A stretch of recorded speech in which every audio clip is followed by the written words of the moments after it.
Hey guys, Angad here. Welcome to my YouTube channel. Today we'll be talking about the upcoming Dutch Grand Prix this weekend on September 4. So let's get started.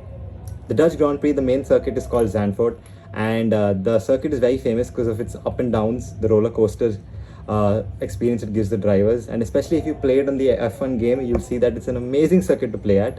However, it is little tricky to overtake on this circuit.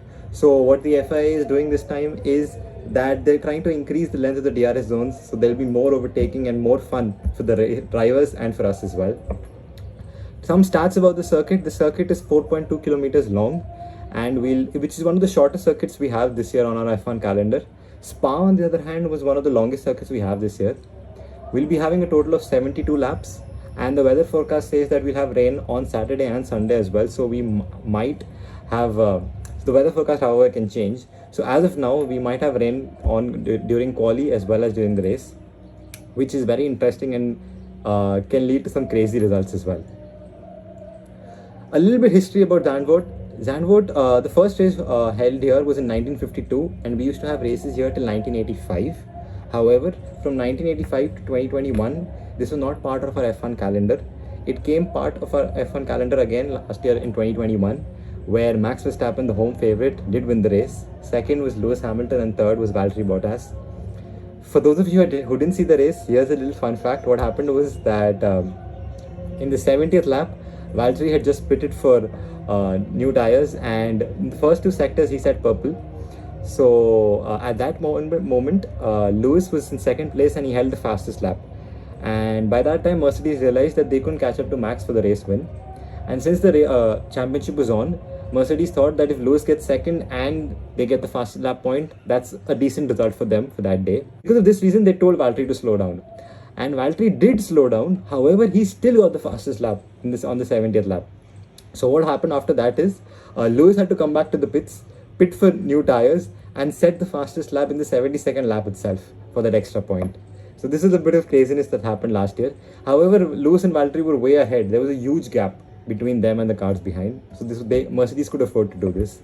Before I go to the race predictions, I would just like to give you the latest updates this week that have happened before the Dutch Grand Prix. Firstly, Oscar Piastri has been confirmed to McLaren. The FIA have announced their decision that Oscar Piastri will not be joining Alpine. He will be joining McLaren. That leaves the Alpine seat open. And there are other rumors as well that Pierre Gasly might leave AlphaTauri because he's not very happy with their results this year, and obviously he won't be going to Red Bull. In other news, Mick Schumacher as well, there is no guarantee that he'll be retaining his seat for next year, so that leaves the Haas seat open as well. Talking about Mick Schumacher, there are rumors that he will be cutting ties with Ferrari at the end of this season. He was part of the Ferrari Driver Academy program. I don't think he's too unhappy with that, especially with Carlos and Charles doing really well. I know Ferrari can do much better than they are right now, but for that I think the strategists have to up their game, and the drivers themselves can't make those small errors which they make here and there. Coming to Lewis Hamilton had a huge crash last week with Fernando Alonso, his old friend and rival. And as you could see, after that crash, the car was really in a bad state, so he might have to go for newer parts this weekend. However, personally, I feel that he will not be doing that this weekend because he can go for an older unit for this race and take the newer unit along with the grid penalty in Monza, where it is easier to overtake.